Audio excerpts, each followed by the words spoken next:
유럽에서 한국을 가장 좋아하는 국가. 폴란드는 91년도에 공산사회에서 벗어나 민주주의 국가로 나왔는데 돈이 없었음. 당시 폴란드는 말 그대로 빈손이었고 산업 기반도 무너진 상태였거든요. 독일이랑 역사적으로 사이가 최악이지만 그래도 살려면 어쩔 수 없이 독일에 손을 내밀 수밖에 없었음. 그래서 폴란드 정부 쪽에서 독일에 가서 했던 말이 아직도 현지 기사에 남아있음. 우리도 유럽인데 이대로 두면 안 되는 거 아니냐? 그런데 독일 상황도 만만치 않았음. 동서독 통일 직후라 돈이 블랙홀처럼 빨려 들어가고 있었고 프랑스랑 이탈리아, 영국도 동유럽까지 챙길 여유가 없었음. 이때 폴란드 현지 언론에서는 서유럽은 우리를 값싼 노동력 정도로만 본다. 라는 말이 계속 나왔거든요. 실제로 당시 독일 공장들은 폴란드를 단순 조립기지로만 생각했고 기술 이전은 꿈도 못 꿀 상황이었음. 여기서 갑자기 한국이 등장함. LG랑 삼성이 거의 동시에 폴란드에 들어가면서 분위기가 확 바뀜. 폴란드 경제지에서 그대로 인용한 표현이 있음. 한국 기업은 공장을 세운 게 아니라 산업을 심었다. 이 말이 지금도 회자됨. 특히 브로츠와프 지역이 완전히 바뀜. 예전에는 단순 조립만 하던 공업 도시였는데 LG에너지솔루션이 들어오면서 첨단 배터리 클러스터로 변신함. 단순 일자리 몇 개 만든 수준이 아니라 수만 개의 고급 기술 일자리가 생겼거든요. 현지 댓글에서도 독일이 못한 걸 한국이 해줬다. 라는 말이 좋아요 2만 개 넘게 박힘. 그런데 여기서 첫 번째 반전이 나옴. 폴란드에서 한국 인기가 단순히 한류 때문이라고 생각하면 완전 오해라는 거임. 브로츠와프 대학교 한국학과 경쟁률이 32대 1까지 올라간 이유가 아이돌 때문이 아니라 취업 때문이라는 거. 현지 학생 인터뷰에서 이런 말이 나옴. 한국어를 하면 삼성 LG 협력사로 바로 연결된다. 브로츠와프 대학교가 어떤 학교냐면 노벨상 수상자를 9명이나 배출한 초명문대임. 그런 학교에서 한국학과가 의대 법대급 경쟁률이라는 건 폴란드 사회에서 한국 위상이 어느 정도인지 그대로 보여주는 장면임.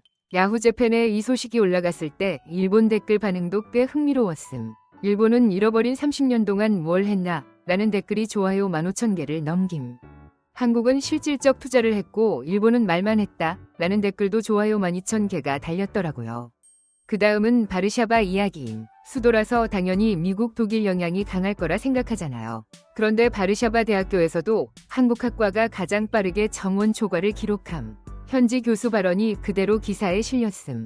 한국은 멀지만 미래는 가장 가깝다. 재밌는 건 이 현상이 수도권에만 국한된 게 아니라는 점임. 크라쿠프, 그단스크, 포즈난 같은 중소도시에서도 똑같은 일이 벌어지고 있거든요. 포즈난 공대에서는 한국 기업 채용 설명회만 열리면 강당이 꽉 찬다는 기사가 나왔음. 현지 취업 포럼에는 독일 기업은 경력 5년을 요구하고 한국 기업은 가능성을 본다 라는 글이 올라와서 조회수 10만을 넘김. 두 번째 반전 포인트는 스마트폰 시장임. 유럽에서 삼성 갤럭시 점유율이 가장 높은 국가가 폴란드라는 사실 잘 모르는 분 많거든요. 애플이 강세인 서유럽이랑 완전 다른 그림임. 2024년 기준으로 폴란드 스마트폰 시장에서 삼성이 차지하는 비율이 무려 43%임. 애플은 고작 18% 수준이고요. 폴란드 IT 커뮤니티에서는 이런 말이 자주 보임. 삼성은 비싸도 믿을 수 있다. 실제로 현지 가전 매장 직원 인터뷰를 보면 폴란드 사람들은 삼성을 프리미엄 브랜드로 인식한다 라고 말함. 독일 브랜드보다 한 단계 위로 보는 경우도 많다더라고요. 더 놀라운 건 중고 시장임. 폴란드 중고 거래 플랫폼 알레그로에서 삼성 갤럭시는 출시 3년이 지나도 원가의 60% 이상을 유지함. 현지 리셀러들 사이에서는 갤럭시는 떨어지지 않는다 라는 말이 공공연하게 돌 정도임. 한국에서는 상상도 못할 일이죠. 자동차 쪽은 더 재밌음. 현대자동차 SUV가 폴란드에서 드림카 취급을 받는다는 거. 한국에서는 중산층 패밀리카 이미지인데 폴란드에서는 내 인생 첫 성공의 상징 같은 느낌임. 현지 자동차 리뷰 영상 댓글에 독일차는 빚이고 현대는 현실이다 라는 문장이 있었는데 이게 캡처돼서 뉴스까지 탐. 폴란드 자동차 커뮤니티 중에 모토페디아라는 곳이 있는데 거기서 가장 많이 검색되는 차종이 뭔지 아세요? 투싼이랑 산타페임. 폭스바겐 티고안이나 BMW X3보다 검색량이 높음. 실제 판매량도 2024년 상반기 기준으로 현대차가 폴란드 수입차 시장 2위를 차지했거든요. 여기서 질문 하나 던져볼게요. 만약 여러분이 폴란드 청년이라면 독일, 프랑스보다 한국을 더 가깝게 느끼는 게 이상할까요? 댓글로 솔직하게 써보셔도 좋을 것 같음. 세 번째 반전은 군사 분야임. 폴란드가 항공무기를 대량으로 도입한 이후 태도가 완전히 달라졌다는 점임. 현지 안보 포럼에서 나온 발언을 보면 한국은 말이 아니라 납기를 지킨다 라고 평가함. 독일의 레오파드 2전차를 주문했을 때는 납기가 3년 넘게 밀렸는데 한국 K2전차는 계약 후 1년 만에 첫 인도가 이뤄졌거든요.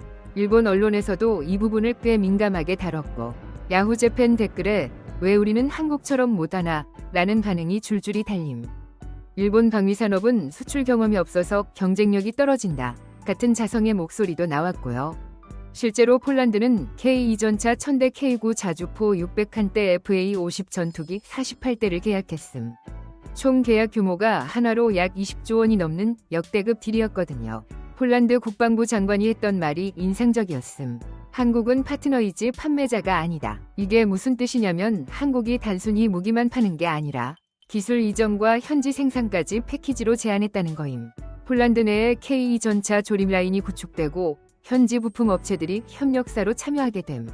이런 방식은 서방 국가들이 절대 안 하는 거거든요. 폴란드 군사 커뮤니티에서는 이런 댓글이 올라옴. 독일은 우리를 고객으로만 봤고 한국은 동맹으로 봤다. 현지 방산 전문 기자가 쓴 칼럼 제목이 한국이 폴란드 안보의 게임 체인저였을 정도니까요. 그리고 여기서 또 반전이 하나 더 나옴. 폴란드가 항공무기를 대량으로 도입하면서 주변 동유럽 국가들도 따라서 움직이기 시작했다는 거임. 루마니아가 K9 자주포 구매를 검토 중이고 체코도 한국 방산 업체들과 접촉하고 있음. 폴란드가 일종의 쇼케이스 역할을 하고 있는 셈이죠. 지금 폴란드에서는 한국 관련 행사만 열리면 지방 도시에서도 사람이 몰림. 단순한 문화 소비가 아니라 실질적인 기회로 연결되기 때문임. 현지 청년 커뮤니티에서 가장 많이 공유된 말이 있음.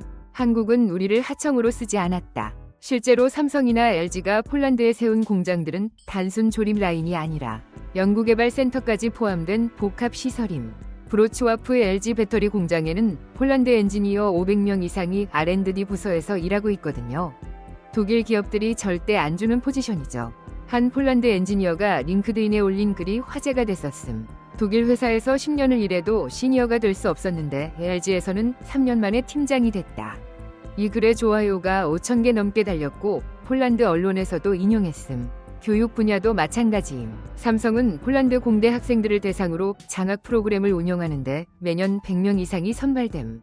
졸업 후에는 삼성 폴란드 법인이나 협력사로 바로 취업 연결이 되고요. 현지 학생들 사이에서는 삼성 장학생이 되는 게 꿈이라는 말이 나올 정도임. 폴란드 교육부 장관이 한국 대사관 행사에서 했던 말이 기억에 남음. 한국은 폴란드의 미래에 투자하고 있다. 단순한 외교 수사가 아니라 실제로 체감하는 사람들이 많다는 거죠. 이 흐름은 앞으로 더 커질 가능성이 높음. 배터리 반도체 방산까지 이미 깊게 얽혀 있고 폴란드 정부도 공식적으로 한국을 전략 파트너로 분류함. 외교 문서에 등장한 표현이 인상적이었음. 한국은 신뢰 가능한 동아시아의 예외. 폴란드 외교부가 발간한 2024년 전략 문서를 보면 한국이 아시아 국가 중 유일하게 최우선 협력국으로 지정돼 있음. 중국이나 일본도 아니고 한국이 1순위라는 게 꽤 이례적이거든요. 이유는 명확함. 한국은 약속을 지키고 결과를 만들어낸다. 폴란드 의회에서도 한국 관련 논의가 부쩍 늘었음. 2023년에는 한국 폴란드 전략적 동반자 관계 격상안이 만장일치로 통과됐고요. 야당 의원이 했던 말이 재밌었음. 한국과의 협력은 여야를 떠난 국익이다. 바르샤바에는 한국문화원이 있는데 여기서 진행하는 프로그램 신청 경쟁률이 평균 10대 1이 넘음. 한국어 강좌는 말할 것도 없고 K-팝 댄스 클래스나 한식 요리 교실도 대기자가 수백 명씩 있음. 문화원 관계자 인터뷰를 보니 수요를 다 감당할 수가 없다 라고 하더라고요. 폴란드 서점가에서도 변화가 보임. 바르샤바 최대 서점 체인인 엠팍 서점에서 한국 관련 도서 코너가 따로 생겼음. 한국어 교재, 한국 역사책, K컬처 해설서까지 다양한 책들이 진열돼 있고 매출도 꾸준히 증가하는 추세라고 함. 여행 쪽도 재밌음. 폴란드에서 한국 여행 수요가 급증하면서 바르샤바 인천 직항편 개설 논의가 진행 중임. 현재는 경유편으로만 갈 수 있는데 수요가 너무 많아서 항공사들이 직항 노선을 검토하고 있다는 거죠. 폴란드 여행사 관계자 말로는 한국 패키지 상품은 나오면 바로 매진이라고 함.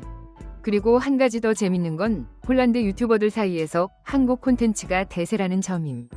폴란드 1위 여행 유튜버가 한국 여행 영상을 올렸는데 조회수가 100만을 넘었거든요. 댓글을 보면 한국 가고 싶다, 한국어 배우고 싶다 같은 반응이 압도적으로 많음. 음식 쪽도 빼놓을 수 없죠. 바르샤바에만 한식당이 50개가 넘고 크라쿠프 브로츠와프 같은 도시에도 한식당이 계속 생기고 있음. 그런데 이게 단순히 한국인 대상 식당이 아니라 현지인들이 주 고객이라는 게 포인트임. 폴란드 음식 리뷰 사이트에서 한식당 평점이 평균 4.5점 이상을 유지함. 한 폴란드 음식 블로거가 쓴 글이 인상적이었음. 한식은 유럽 입맛에도 완벽하게 맞는다. 건강하고 다양하고 맛있다. 이 글이 폴란드 최대 포털 사이트 오넷에 소개되면서 한식붐이 더 커졌고요. 심지어 폴란드 슈퍼마켓 체인들이 한국 식품 코너를 확대하고 있음. 비에드론카라는 대형마트에서는 신라면, 김치, 고추장 같은 한국 식품 매출이 전년 대비 200% 증가했다고 발표함. 현지인들이 직접 사서 먹는다는 얘기죠. 폴란드 방송에서도 한국 관련 프로그램이 늘고 있음. TVP라는 국영방송에서 한국 다큐멘터리를 정규 편성했고 시청률도 준수하게 나온다고 함. 프로그램 제목이 한국의 기적인데 경제 발전 과정부터 현대문화까지 전반적으로 다루는 내용임. 폴란드 젊은 세대 사이에서는 한국이 일종의 롤모델로 자리 잡았음. 한국처럼 되고 싶다는 말이 자주 나오거든요. 전쟁의 폐허에서 선진국으로 올라선 역사가 폴란드 청년들에게 큰 영감을 준다는 거죠. 폴란드 싱크탱크에서 발표한 보고서를 보면 폴란드 청년의 68%가 한국을 긍정적으로 평가한다 라는 결과가 나왔음. 이게 얼마나 높은 수치냐면 프랑스나 영국에 대한 호감도보다 높은 수준임. 마지막으로 하나만 더 묻고 끝낼게요. 유럽에서 이렇게까지 한국을 진심으로 좋아하는 나라가 또 나올 수 있을까요? 아니면 폴란드가 유일한 사례로 남을까요? 생각 있으시면 댓글로 남겨주시고 이런 이야기 계속 보고 싶다면 구독이랑 좋아요 한 번씩 눌러주면 진짜 도움됨.